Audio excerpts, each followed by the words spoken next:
দিনের পর দিন চীন যেভাবে অপ্রতিরোধ্য হয়ে উঠছে তা রীতিমতো মাথা ব্যথার কারণ হয়ে দাঁড়িয়েছে আমেরিকার জন্য।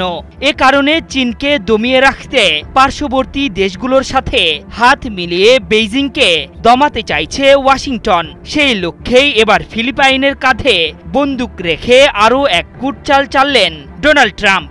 দক্ষিণ চীন সাগর থেকে বেইজিংকে চোখ রাঙাতে ফিলিপাইনে নিজেদের নৌঘাটির সক্ষমতা বাড়িয়েছে হোয়াইট হাউস। মানবহীন ড্রোন যুদ্ধজাহাজ দিয়ে সমুদ্রে নজরদারি বাড়ানোর পথে হাঁটতে যাচ্ছে ট্রাম্প প্রশাসন। মূলত এর মধ্য দিয়ে চীনকে একটি বার্তা দিতে চাইছে মার্কিন যুক্তরাষ্ট্র। দ্য ডিফেন্স পোস্টের এক প্রতিবেদনে বলা হয়েছে, ফিলিপাইনের পশ্চিম পালাওয়ানের ডিটাচমেন্ট ওয়েস্টার উপসাগরের নৌঘাটিতে বরাদ্দ বাড়িয়েছে আমেরিকা। প্রায় 9,75,000 মার্কিন ডলার ব্যয়ে দক্ষিণ চীন সাগরের কাছাকাছি মানবহীন সারফেসড জাহাজ ও ছোট ছোট নৌযান তৈরি করবে নিউ মেক্সিকোর প্রতিষ্ঠান এস বিল্ডার্স। এসব নৌযানের মূল কাজই হবে সমুদ্রে গোপনে নজরদারি কার্যক্রম পরিচালনা করা। যুক্তরাষ্ট্রের কাছ থেকে ইতোমধ্যে একটি ডেভিল রে T-38 এবং 4টি মান্তাস T-12 মানবহীন জাহাজ বুঝে পেয়েছে ফিলিপাইন।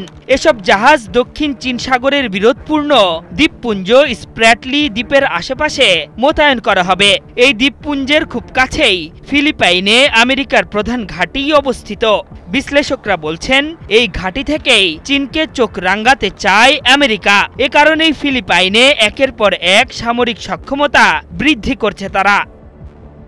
ফিলিপাইনের নৌঘাটিতে যুক্তরাষ্ট্রের বিনিয়োগ এমন এক সময় বৃদ্ধি পেল যখন একদিন আগেই সমুদ্র যুদ্ধের গতি বদলে দিতে LY-1 নামের একটি লেজার অস্ত্র সামনে এনেছে বেইজিং, যা এতদিন ছিল যুক্তরাষ্ট্রের কাছে। ফলে সমুদ্রে প্রতিপক্ষের তুলনায় বেশি সুবিধা পেত মার্কিন বাহিনী। এবার সেই প্রযুক্তি এনে রীতিমতো চমকে দিয়েছে শি জিনপিং এর সরকার। শুধু LY-1 লেজার অস্ত্রই নয়, যুক্তরাষ্ট্রকে রীতিমতো চমকে দিয়েছে চীনের ইলেকট্রোম্যাগনেটিক ক্যাটাপাল্ট সিস্টেমের এয়ারক্রাফট ফুজিয়ান, যা ব্যবহার করে ছোট রানওয়ে থেকে সর্বশক্তি নিয়ে যুদ্ধের ময়দানে ছুটতে পারবে স্টেলথ ফাইটারগুলো। এর বাইরে ডংফেং সিরিজের এমন এক মিসাইল এনেছে বেইজিং, যা গুয়াম ঘাঁটি মুহূর্তেই গুড়িয়ে দিতে পারবে। সমুদ্রের বুকে চীনের একের পর এক হুমকির পরেই জাপান, দক্ষিণ কোরিয়া ও ফিলিপাইনের মতো দেশে নিজেদের শক্তি বৃদ্ধি করতে শুরু করেছে যুক্তরাষ্ট্র। আশরাফুল ইসলাম, ৭১।